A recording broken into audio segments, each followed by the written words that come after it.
যে সমাজে নারীর মর্যাদা রক্ষা করতে পারে না, সেই সমাজ কখনো সমৃদ্ধ হতে পারে না। আমরা ক্ষমতায় এলে নারীরা কেবল ঘরের ভেতরে নয়, সমাজের মূলধারার নেতৃত্বে থাকবেন সগৌরবে। কর্পোরেট জগৎ থেকে রাজনীতি সবখানে তাদের মেধার মূল্যায়ন হবে কোনো বৈষম্য ছাড়াই।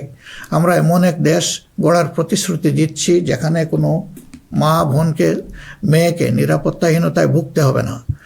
আপনাদের অধিকার রক্ষার লড়াইয়ে আমাদের সঙ্গে হন। একটি উন্নত ও আধুনিক দেশ গড়ার কারিগর হিসাবে আমাদের নির্বাচিত করুন।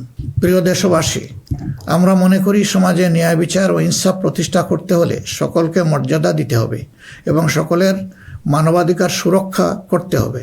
সকল পরিচয় নির্বিশেষে আমরা অঙ্গীকার ব্যক্ত করছি যে একটি মানবিক উন্নত দেশ গড়ার জন্য দলমত নির্বিশেষে সকলের মান, ইজ্জত, অধিকারের সুরক্ষা দিব ইনশাআল্লাহ। এই বাংলাদেশ মুসলমান, হিন্দু, বৌদ্ধ, খ্রিস্টান সবার। কেউ ভয়ের সংস্কৃতির মধ্যে বাস করবে না। যদি কেউ ধর্মীয় পরিচয়ের ভিত্তিতে আঘাত করার চেষ্টা করে, আমরা অতীতের মতো ভবিষ্যতেও তা প্রতিরোধ করব। প্রিয় দেশবাসী, আমাদের প্রত্যাশার বাংলাদেশ গড়তে হলে 3টি জায়গায় আমাদেরকে বিশেষ গুরুত্ব দিতে হবে। একটি হচ্ছে শিক্ষায় সংস্কার। শিক্ষা হতে হবে নৈতিকতা ভিত্তিক এবং সেটা হতে হবে টেক বেসড। এখনকার দুনিয়া সারাই প্রযুক্তিভিত্তিক শিক্ষার উপর নির্ভরশীল। আমরা সেই শিক্ষা থেকে বঞ্চিত। আমাদের সন্তানদের হাতকে আমরা দক্ষ কারিগরের হাত হিসেবে গড়ে তুলতে চাই এবং তাদের হাতে হাতে আমরা কাজ দিতে চাই। আমরা কোনো বেকার ভাতা তাদেরকে তুলে দিতে চাই না। দ্বিতীয় জায়গাটা হচ্ছে বিচারাঙ্গন। ন্যায় বিচার সমাজে প্রতিষ্ঠা হলেই কেবল আমরা আমাদের প্রত্যাশার বাংলাদেশ গড়তে পারবো। অন্যথায় দুঃশাসন এবং দুর্নীতির কণ্ঠ রোধ করা মোটেই সম্ভব হবে না। অতএব বিচার বিভাগকে আমূল ঢেলে সাজাতে হবে। সেখানে অবশ্যই সৎ, দক্ষ এবং কমিটেড যে সমস্ত লোকেরা আছেন তাদেরকেই বিচারের আসনে বসাতে হবে। তৃতীয় জায়গাটা হচ্ছে আমাদের অর্থনীতি। এই ভঙ্গুর অর্থনীতি নিয়ে দেশকে আগানো সম্ভব নয়। সুতরাং অর্থনীতিতে ব্যাপক সংস্কার সাধন করতে হবে। বিশেষ করে ব্যাংকিং সেক্টর এবং অপ্রাতিষ্ঠানিক যে সমস্ত খাত রয়েছে সেই জায়গাগুলোতেও আমাদেরকে প্রাতিষ্ঠানিক ও অপ্রাতিষ্ঠানিক খাতে আমাদেরকে হাত দিতে হবে। আমাদের ব্যবসাকে করতে হবে বিনিয়োগ বান্ধব।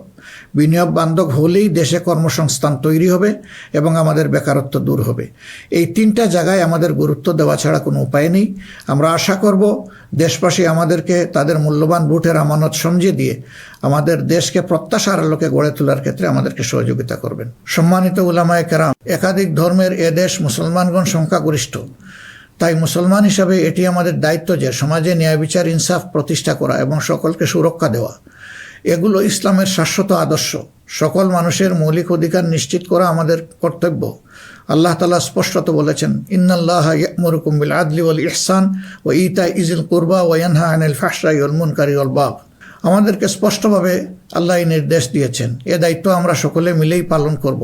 তাবলিগি জামাত সহ ধর্মীয় মহলের ভাইদের প্রতি আমাদের আহ্বান, আপনারা দিনের জন্য যে মেহনত করছেন, দেশ গড়ার কাজেও আপনারা আমাদের সাথে গুরুত্বপূর্ণ ভূমিকা রাখবেন বলেও আমরা গভীরভাবে বিশ্বাস করি। আমরা অঙ্গীকার করছি ভবিষ্যতে কেউ আপনাদেরকে অন্যায়ভাবে বিভিন্ন বিশেষণে ট্যাগ দিয়ে নির্যাতন করার সুযোগ পাবে না। বিচার বহির্ভূতভাবে আপনাদেরকে আর হত্যা করার দুঃসাহস কেউ দেখাবে না। আমরা জানি অতীতে আপনাদের কোনো মানবাধিকার ছিল না। এ অবস্থার পরিবর্তন ঘটানো হবে নতুন বাংলাদেশের অন্যতম প্রধান লক্ষ্য। জাতীয় নীতি পদ্ধতিতে আপনাদের আনুষ্ঠানিক অবদান ও ভূমিকাকে জোরদার করা হবে। আন্তর্জাতিক মহল যারা আমাদের পরীক্ষিত পরিচিত বন্ধু, তাদের সাথে আমাদের সম্পর্ক হবে সমমর্যাদা এবং সমতার ভিত্তিতে। আমরা অন্যের ভৌগোলিক অখণ্ডতাকে সম্মান করি এবং শ্রদ্ধা করি, তেমনি সকল দেশের সাথে বন্ধুত্ব প্রতিষ্ঠাকে অগ্রাধিকার দেব। তবে আমাদের জাতীয় স্বার্থ, মর্যাদা, জাতীয় উন্নয়ন, অগ্রাধিকার আন্তর্জাতিক সম্পর্ক নির্মাণে প্রধান ভূমিকা রাখবে। বৈশ্বিক উন্নয়ন চ্যালেঞ্জ সমূহ, বিশেষত জলবায়ু পরিবর্তন নিরসনে আমরা সাধ্যমতো ব্যবস্থা গ্রহণ করব এবং তা হবে স্বচ্ছতার ভিত্তিতে পরিচালিত। নিপীড়নের শিকার হয়ে আশ্রয় নেওয়া রোহিঙ্গা জনগোষ্ঠীকে তাদের নিজ দেশে নিরাপদ এবং সম্মানজনক প্রত্যাবর্তনের জন্য সব ধরনের কূটনৈতিক তৎপরতা জোরদার করা হবে ইনশাআল্লাহ। প্রবাসী ভাই ও বোনেরা, জন্মভূমি থেকে 1000 মাইল দূরে অবস্থান করেও জুলাইয়ের অভ্যুত্থানে আপনারা গুরুত্বপূর্ণ ভূমিকা রেখেছেন। জেল জুলুমের শিকার হয়েছেন, ত্যাগ স্বীকার করেছেন। ইতিমধ্যে আপনারা আপনাদের ভোটাধিকার প্রয়োগ করে নতুন বাংলাদেশে নিজেদের অধিকার প্রতিষ্ঠার পথে ইতিহাস রচনা করেছেন। আমি এতে আনন্দিত। আগামী দিনে দেশ গড়ার এই অভিযাত্রায় আপনাদের সক্রিয় অংশগ্রহণ ছাড়া আমাদের নতুন বাংলাদেশের স্বপ্ন অপূর্ণই থেকে যাবে। আমরা চাই প্রবাসীদের অধিকার এবং মর্যাদা রাষ্ট্রীয়ভাবে নিশ্চিত করতে। সে লক্ষ্যেই প্রবাসীদের জন্য ভলান্টিয়ার প্রতিনিধি নির্বাচন করা হবে, যারা প্রবাসীদের বিভিন্ন সুযোগ সুবিধা, সেবা এবং সমস্যার বিষয়ে দূতাবাস বা হাইকমিশনের সাথে সরাসরি সমন্বয় করে প্রবাসীদের স্বার্থে উপদেষ্টা ও প্রতিনিধি হিসাবে কাজ করবে। তাছাড়াও বাংলাদেশের বাইরে যেখানে যেখানে সমস্যা রয়েছে, যেমন ইংল্যান্ডে ম্যানচেস্টার ফ্লাইট বন্ধ করে রাখা হয়েছে, আমরা কথা দিচ্ছি আর কোনো ফ্লাইট বন্ধ হবে না, বরঞ্চ পূর্বের চালু ফ্লাইটগুলো আমরা আবার ফিরিয়ে নিয়ে আসব। নিউ ইয়র্কে নতুন করে বাংলাদেশ ফ্লাইট ইনশাল্লাহ চালু হবে। এরকম দুনিয়ার যে যে জায়গায় এই ফ্লাইটগুলো চালু হওয়া দরকার তা আমরা নিশ্চিত করার ব্যাপারে বদ্ধপরিকর। দেশ আর পিছনের দিকে যাবে না, দেশ এগিয়ে যাবে সামনের দিকে ইনশাআল্লাহ। প্রবাসী ভাইয়েরা যখন বিদেশে মৃত্যুবরণ করেন তখন অত্যন্ত অসহায় অবস্থা, তাদের লাশ উপেক্ষিত হয়। আমরা কথা দিচ্ছি যারা আমাদের রিমিটেন্স যোদ্ধা তারা আমাদের গর্বের ধন। কেউ যদি আল্লাহর ইচ্ছায় বিদেশে ইন্তেকাল করেন, আমরা অত্যন্ত সম্মানের সাথে আমাদের কাঁধে করে তাদের লাশ দেশে বয়ে নিয়ে আসবো ইনশাআল্লাহ। আমাদের প্রবাসীরাও জাতীয় সংসদে আনুপাতিক হারে ইনশাআল্লাহ তাদের প্রতিনিধিত্ব আমরা নিশ্চিত করার পক্ষে। প্রবাসীদের সঙ্গত সমস্ত বিষয়গুলো আমরা গুরুত্বের সাথে বিবেচনায় নিয়ে দেশে যাতে কোনোভাবে তারা নিপীড়নের শিকার না হন তা আমরা নিশ্চিত করব ইনশাল্লাহ। প্রিয় দেশবাসী, নির্বাচনী প্রচারণা শুরু হওয়ার পর থেকে দেশের বিভিন্ন প্রান্তে আমরা গিয়েছি। আপনারা আমাদের সভা সমাবেশে যোগ দিয়েছেন, আমাদের কথা শুনেছেন। আপনাদের ভালোবাসা, অংশগ্রহণ ও সহযোগিতায় আমরা অভিভূত, আমরা মুগ্ধ। আমরা আপনাদের প্রতি চিরকৃতজ্ঞ। আমাদের নির্বাচনী প্রচারণা বা অন্যান্য কার্যক্রমে কেউ কষ্ট পেয়ে থাকলে আপনাদের কাছে আমরা ক্ষমা প্রার্থী। আগামী নির্বাচন সুষ্ঠুভাবে আয়োজন করা সকল রাজনৈতিক দলের নৈতিক দায়িত্ব।